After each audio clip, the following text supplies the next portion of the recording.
What the fuck did you get up to? Oh, you already know. I do know. It's my turn to go first.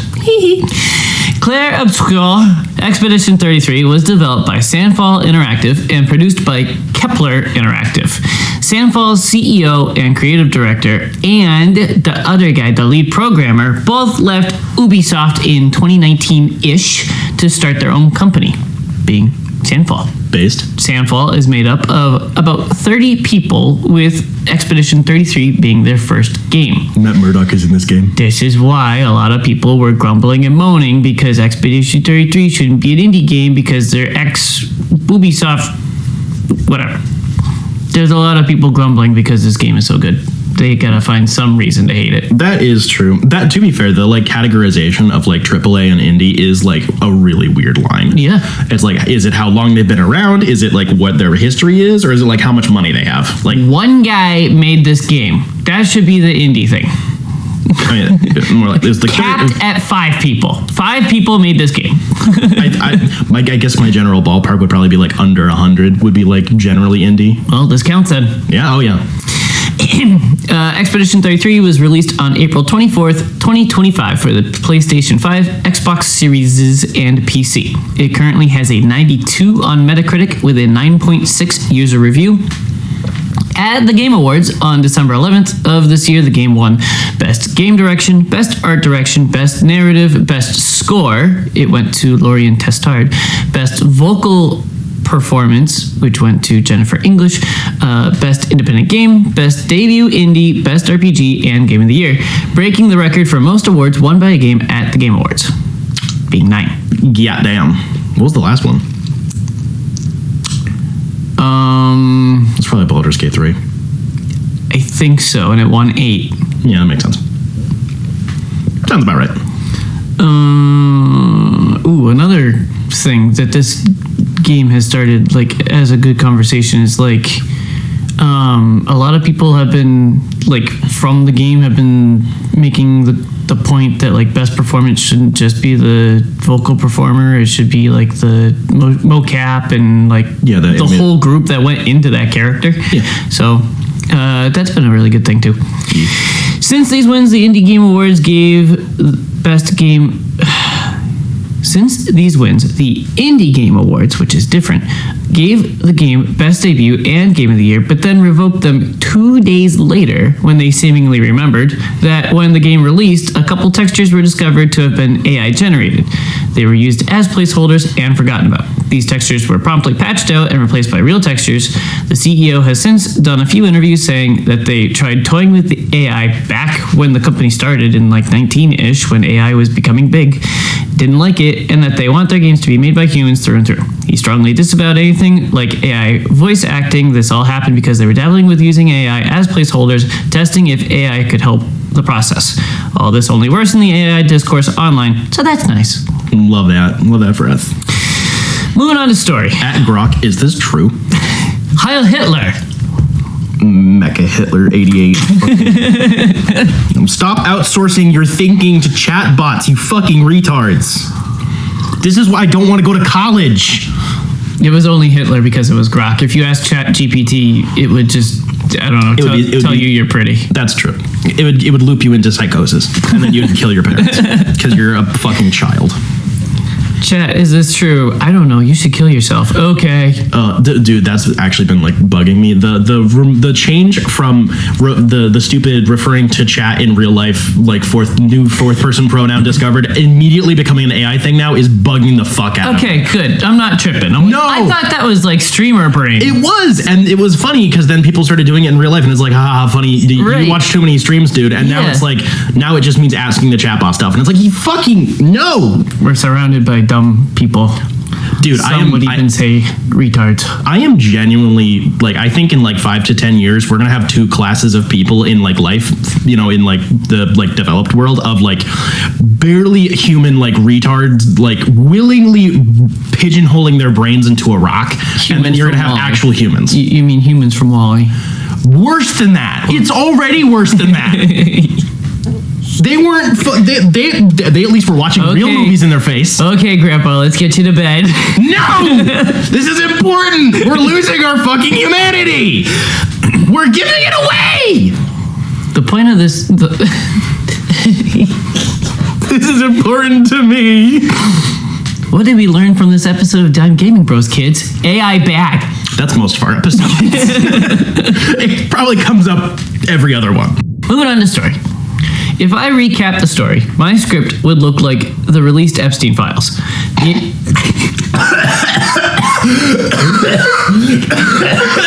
Got him! Fuck! The entire story is a spoiler.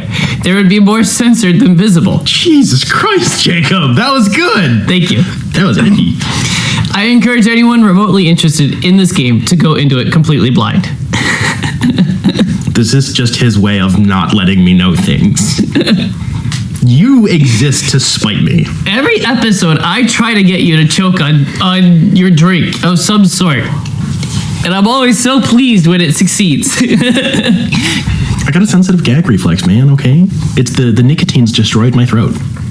I will say that I'm amazed at how invested I was in this game. I was halfway through it and actually knew each character's name. This literally never happens, as well as hyper-specific build details, like everything. Even after not playing it for a couple of weeks, I was talking about it at work, like, you know, this is a great game, blah, blah, blah, you should play it. Person goes, buys it, whatever, comes back, is telling me, like, his experience playing it, and I was like, he's like blanking on the name, and I was remembering the name just like after not playing the game for a couple of weeks. Jeez. This never happens.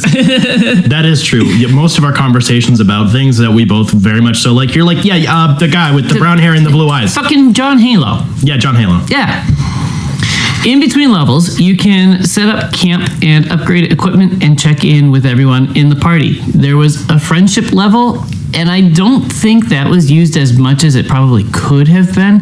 But at certain levels, some items can be unlocked, so there's a reason to participate in the friendship level thing, because you get some things out of it, which is not a good reflection on what friendship should be, but... I mean, what is our friendship if not you trolling me and me telling you you're dumb and gay? I feed you sometimes and you say, thanks, Dad. That's true. Yeah. Really, it's a question of who benefits more. That is usually true. That's why we all take turns being dad at the friend group. Yeah, exactly. It was more important to hear from everyone, to get that extra bit of emotional dialogue, to hear each person's perspective of the adventure so far. The friendship level felt like you couldn't lose any rank you've made, so like you couldn't make bad choices, you couldn't get everyone disliked that. There are dialogue choices, but if anything, your choice gives you some or more level up. I also wish that higher friendship levels could have given stat bonuses when choosing who's in your party, kind of like the team up mechanic in Marvel Rivals, because you can only have 3 people in your party and you have like 5 or 6 people, like characters overall, so you have to choose who actually fights. So I wish like higher friendship levels could have fed into that or something. I don't know. The story has crazy twists. There are moments that will not leave your eyes dry. Guaranteed. I've been stewing on this story since I beat the game, trying to understand the points that the story is trying to make, or maybe even some lessons you can learn from it. I felt things, but I can't word them into existence, and it's really frustrating. Holy shit, Jacob feels I felt things. This is a rare occurrence when it comes to games. This movie made me cry. No, this game actually made me cry. That's incredible. Jacob hasn't cried since 1987. Yeah, 6 years before I was born. I remember it well. Shot on my daddy dick ready. Down, Gambit. I would say the biggest and most important takeaway I took from this game is kind of thinking about how we see and interpret art. And I'm not talking about your stupid AI shit. Get out of here. I freely and frequently admit that I'm extremely dense when trying to understand art when it's not being literal. I don't understand metaphors. I don't have patience reading poetry. I can't stand looking at abstract paintings. I don't get it. It doesn't make sense to me. This game feeds on weird and wonderful details. There's a level very early on that is kind of underwater, but your party is walking around and breathing fine. But also everything not nailed down is literally floating or suspended. And there's like bubbles everywhere. It's an underwater level, but it's not wet. It doesn't make sense, but it's super cool to look at and really, really beautiful. I think that feeling really carries through most of the game. There are so many weird details that make you ask the TV, what the fuck? But it doesn't matter. It looks amazing. It's kind of just a vibe thing. And maybe there's a deeper meaning that I'm not catching, but I enjoyed the experience so much, I could just dub around in a nonsense world and have a blast. The point definitely loops back into the story in a mad twist at the end, but I'm really excited that I can play this game, know I'm not picking up on all the subtext or whatever, and still have an incredible time. It makes me feel alone. I don't know. There's just so many like little things in the game that really feed on like how people look at art and take different meanings from it, and it's just really interesting. I know that's a basic concept. So what you're saying is we're gonna rewatch Enemy? No. Fuck. Never. Never ever. I still shit talk that. the clickbait things on the Reddit like letterboxd of like, what movie made you feel like this? I'm in the comments with Enemy. It's amazing I still have positive karma. Yes, it is. My Bible Man live action ranking really boosted my numbers. Oh, I'm sure that shot you all the way to the top. That was actually really fun. Did I tell you about that? When No. I finished it it was like 2 months ago, but like I had a good, it's probably like 50 comments, and like I was responding to a lot of, like, there was a lot of actually cool conversations around it. It was pretty neat. That's funny. Because it's in like a bunch of like forgotten TV and 2000s Christian Child, whatever, just random stuff like that. That's like relatively small subreddits, and a lot of engagement happens in those sorts of subs. And I was like, holy shit, I'm talking to real people who also remember this thing, and they're arguing with me because the Fibbler is better actually, or whatever it is.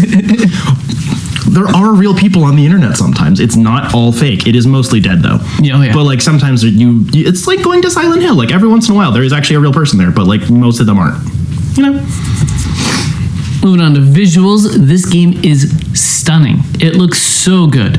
The levels, as previously mentioned, have crazy weird themes and are visually unique from each other. Having beaten the game once, I feel confident I can look at a screenshot and have a pretty good idea of where or when in the game the picture is.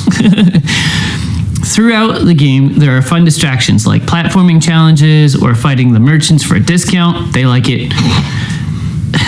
Like, actually.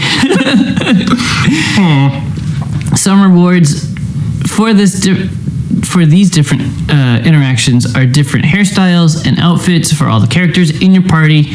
I attempted to buy every cosmetic I found because I had a ton of money and didn't have a lot to buy for most of the game. Like, there's not much use for the currency besides like health potions or whatever, but I was good on those, so I was just buying all the cosmetics. Granted, I didn't catch them all, but it felt like I had a ton of choices for Lune, but I literally only had one other option for Monoko by the end of my playthrough. I don't know if the final count is balanced and I just missed a whole lot, but my blind playthrough was definitely a little unbalanced. Can you wear a poncho? Not that I know of. Damn, 0 out of 10. This is not a good Jedi Survivor game. I unlocked the cosmetic for most of the characters literally in game called Baguette, and it was the black and white striped shirt with a literal baguette on their back and the red floofy French hat. I'm dead ass right now. That's something. That's definitely something. Man, they really don't like French people. That's probably a Ubisoft joke. It's a French company. Yeah, because they're Ubisoft devs and shit. It was really funny because it was like 3 rows of seats at the Game Awards of everybody from the company dressed like that. And then they won so many awards, and the head guy is up there like taking the Game of the Year award, and he's like, yeah, so we dressed up like this as a joke because we did not expect to win this much. I look pretty stupid right now. Sound design. So, there's a reason why 3 of the 6 actors listed for Best Performance at the Game Awards are from this game. The voice acting direction is just so good. My biggest point that could be construed as a negative is that I could tell Charlie Cox was one of the actors because a bunch of his line deliveries sounded exactly like Daredevil. And a friend from work was playing blind and said the exact same thing. Playing blind? He took... like, he was like, this guy sounds familiar, and then he says a line, and my coworker finished the line with Foggy. He was like, it's fucking Daredevil. He says that in the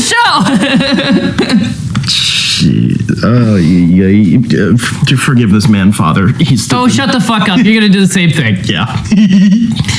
Jennifer English deserves the win. She goes through a huge range of emotions in her performance so well, from fear and timidity as a young child, to pure rage and anger, to lighthearted fun, to quiet self-reflection and comforting other characters, all in line with what is happening in the story.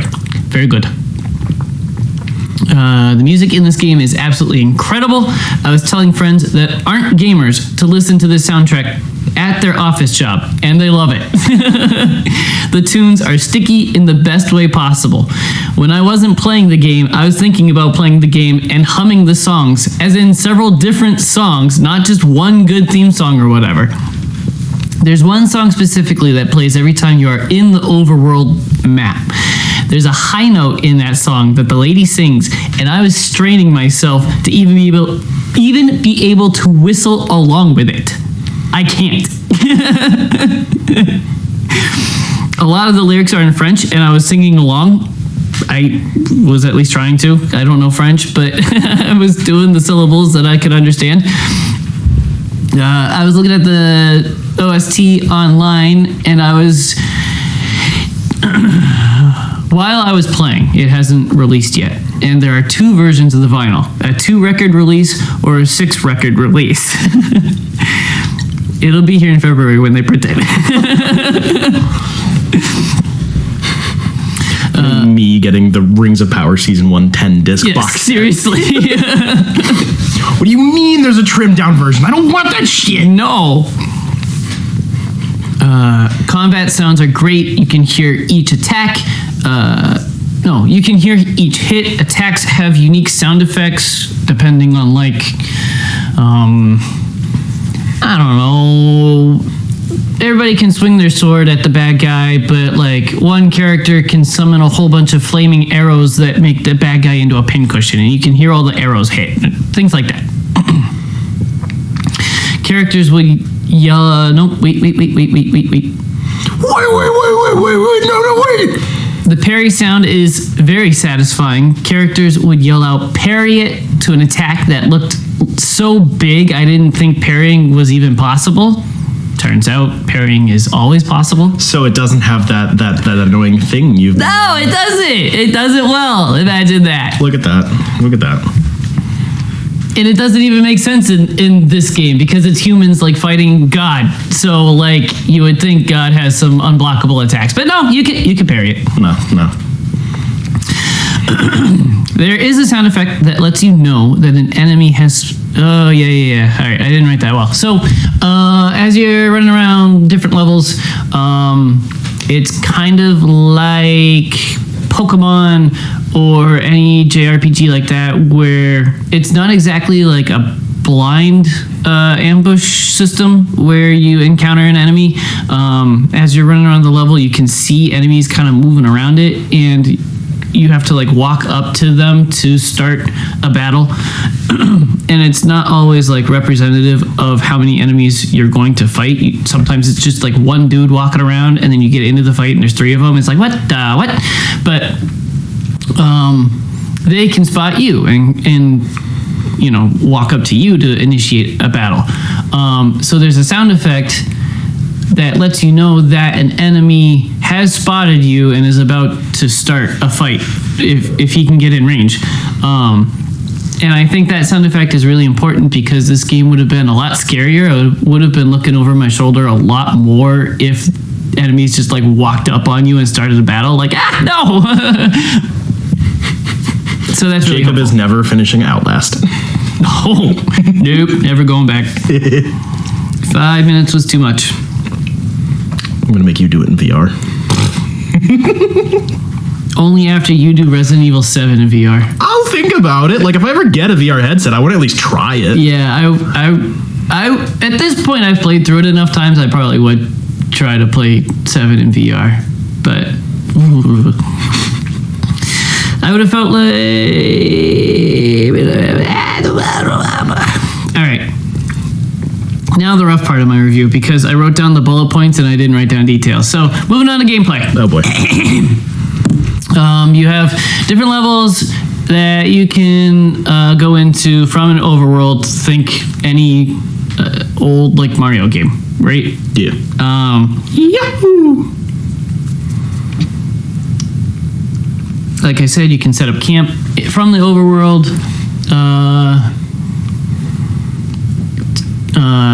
To talk with every member in your party, or you know, write down notes for those who come after. You can there's a guy there that lets you upgrade your, I don't know, some points, some aspect of your character build. You can upgrade your weapons.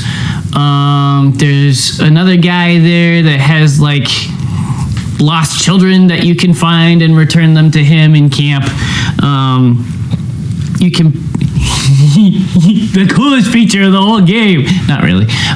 There's a record player, and you can find records all through the game and like play the songs that you've been listening to in the camp. There's a trophy for collecting all 30 or 33 records. It's probably 33. Probably. Maybe. I would put in some filler just to make it 33. You got to do the joke. There are trophies for reaching level 33, 66, and 99. Nice. So, you have character builds. You can upgrade skills just like in any other RPG. You have health, you have attack power, you have stamina, which isn't like the green bar in Dark Souls games. It's more speed or frequency of how often your character can fight again. It's like a Final Fantasy timeline of whose turn happens next. You can upgrade this stat so that they get turns more often. Defense, which I think is kind of useless. I didn't really see a whole lot of that, but it's like, what's that stat in D&D where it's like you roll to see if the attack even gets through? It's like defense points or something. I should know this. But you know what I'm talking about. Yeah. So I think it's something like that, but it seemed kind of dumb. So, and then critical hit percentage chance. So 5 stats, I think. And every character has different starting levels per normal RPGs, but I think they also like upgrade faster with every point in like particular stats differently. So I think and I don't know, I haven't done much research into this, but it felt like the game was designed to try to make like a tank character into a tank only, because his health points level up faster than other characters, and that kind of takes away some of the agency from you making a character into a tank or instead of another one. But overall, it didn't really matter. Like, it's easy enough to beat the game, and holy shit, they give you enough resets so you can just completely wipe the character and start over. Like, I had 40 of those resets by the end of the game. They give you so many. So, it's cool. Abilities are pickups called Pictos, which is a weird word, and I get it mixed up with Luminous. So don't be mad at me for having to look it up. Pictos are picked up at certain levels, pretty low levels, usually, relative to the world that you find them in. So starting out, you're getting a level 1 Pictos, and it can be something like using a health potion on another character also gives them a shield for 1 turn or something. It gives trample. Yes. So I know magic. So you can apply this Picto to a character, and if that character heals another character during a battle, then it would give that character trample. Once you use this Picto through 4 fights, whether you were successful or not, it unlocks to be used for every character. So it's not just applied to that character that's wearing it. It can be thrown onto another character in the Luminous section. This is why I got them mixed up. There are points for Luminous as you're going through, and always like unlocking new Pictos and making like a bigger Luminous list that you can apply to other characters. It starts making for how you build your character. So I had one where I had the order of the characters and how they fight, so that the second person in the fight had all kinds of rewards for hitting a character that's burning. So then I would have the first character in the fight try to light enemies on fire, so that the second one reaped the rewards of hitting enemies that are burning. Things like this.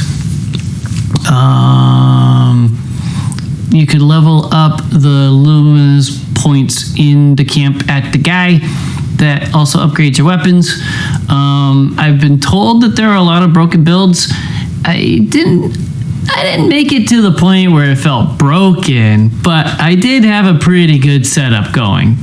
Just like, I wasn't looking at guides or anything, I was doing it blind, but it, like I was saying, like looking at it and like counting it out and figuring out, like, all right, if I have the first character set everyone on fire, and then the next 2 characters like get rewards for hitting people that are on fire, and then, you know, if I can loop that back around to the second round of the battle where it gets back to the first person, like trying to tell the story of how a battle is gonna go and then testing it out, it was a lot of fun. That's actually really interesting. Yeah. Like, as a actual RPG element. It's actual role playing. What the fuck? This sounds like a deck builder. There were a bunch of Pictos that didn't make sense to me, like self-damaging for a reward. Like, you're at half health, but you hit at double damage or something, and it's like, yeah, maybe if I had like a god roll and just could steam everybody over, but I don't know. I didn't dig into that too much. There were a bunch that I did not use at all. I'm like, that sounds like garbage. I'm not going to use that at all.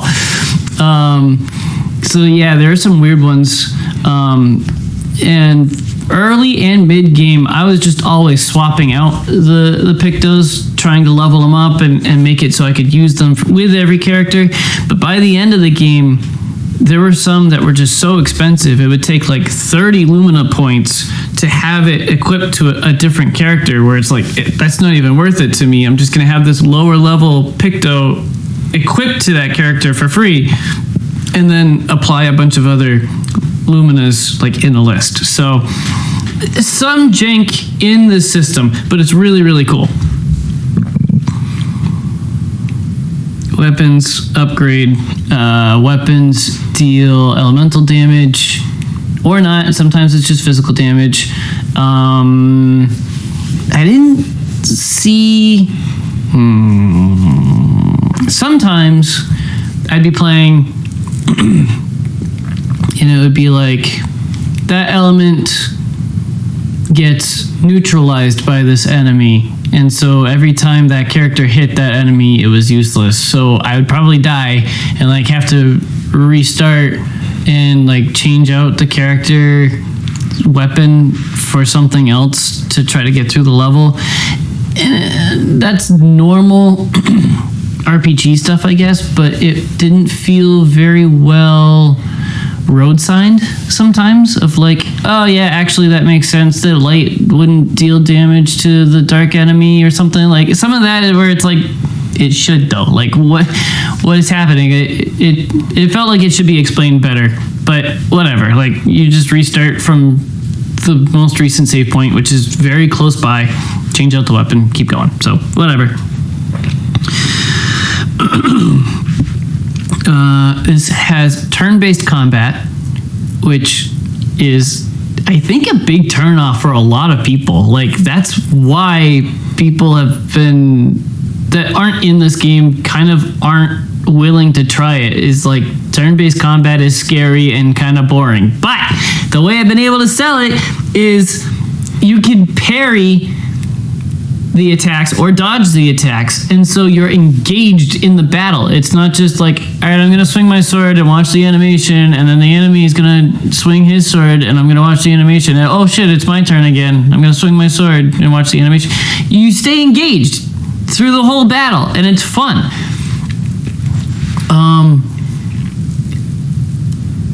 The Super Mario RPG did that, and I played that, I don't know, several years ago, and have been talking about it like with other RPGs. Like, why is a game from 96 why isn't that featured in more RPGs? Like, why did Final Fantasy go for so long? I don't even know if they have it. It's still like, without that, when it's made by the same fucking company. You have a normal attack, you have a whole bunch of special attacks, which leads into or leads back into the character builds that I kind of messed over. There's skill trees, and you can't unlock everything unless you grind all the levels, and I didn't. So you kind of have to look at the entire skill tree and figure out like which way you want to build your character. There's a bunch of resets in there too. So if you fuck it up, you could just wipe it and start over. So there's no pressure like that. Or even if you get, midway through the game and you've got that character that just feeds on fire, you can wipe it and then build into the tree side, or the fire side of the skill tree, because you didn't realize like that's how the game was going to go. It's so awesome, like how many resets you have available to you. I think I used 2 or 3, but I literally had like 40.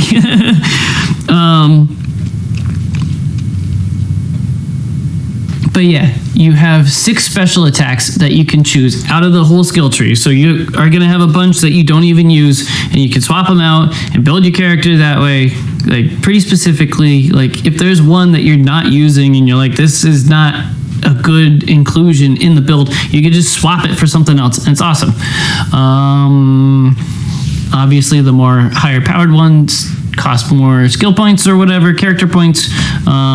So there's always like an ultimate that you're kind of working towards that will really complete the build. But those are your special attacks. You have action points to pay for those special attacks. So a lot of the Pictos were like, you get 1 action point for every parry that you get, which makes you want to parry more, so you have more action points, so you can do the cooler special attacks. You have a dodge, which lets you not get hit, obviously, but it has a bigger iframe window, so it's the safer option than a parry.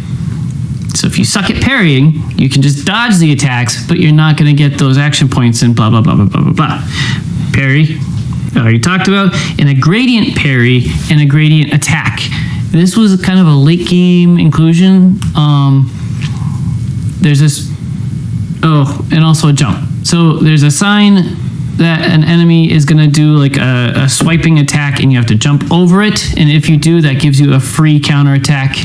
And there's a gradient attack and a sign for it that an enemy is doing a gradient attack, and if you gradient parry that, you get a free counter attack on that too. Kind of a risk reward for the enemy, I guess, but it was very easy. It was more easy. Wow. It was easier to parry the gradient attacks than regular attacks. So it was always nice to get that free counter attack. But you also get gradient attacks. So as the fight's going on, you're taking more damage or whatever. I don't really know what fills up the gradient attack bar. You have 3 points. Even at 1, you get some gradient attacks unlocked that you can use on the enemy with bonuses for the other characters, whatever. It's just like a super special attack instead of just a special attack. Even after beating the game,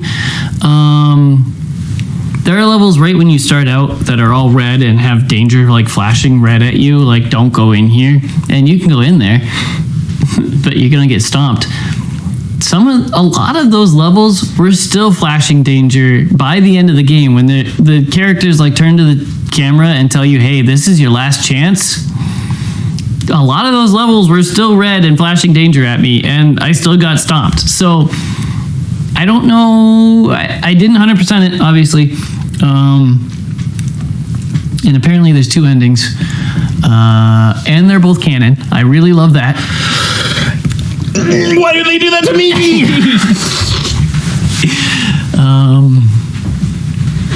Yeah. Just have a dumb fake ending like BioShock where you send the nukes. It's fine. Game of the decade for me. Like this has been incredible. 40 hours in like 2 weeks. I haven't had an experience like that in a long, long time. Yeah, I cannot remember the last time you were this engrossed. And this tight-lipped about it. Yeah. I still... Usually you're like eking out something. You're like, okay, so this thing got to work. Nope. Nope. I'm playing this thing. You're going to play it, and that's it. It really pisses me off that our mutual friend has predicted Game of the Year, like, all 3 years that we've known him. Like, what does he know? Who is he paying off? He's just been around the block. He's an old man. When did I say this game came out? April? I think it was Q2, yeah. April 24th. So in May, our friend was telling us, like, holy shit, guys, you need to play this game. And we're like, yeah, whatever. Like, it just came out. Yeah. No. Like, now I'm that guy. He was right. 2 weeks after this game came out. It happens. It happens. He's got knowledge stored up in that bald head of his. That's why we call him Dad. Sure. Mm-hmm. That's definitely why. I definitely didn't talk about the story. Fuck you. I'm not talking about the story. I'm gonna go read the Wikipedia summary. No, don't you fucking dare. I will come to your house and sledgehammer your router. I can hotspot my phone.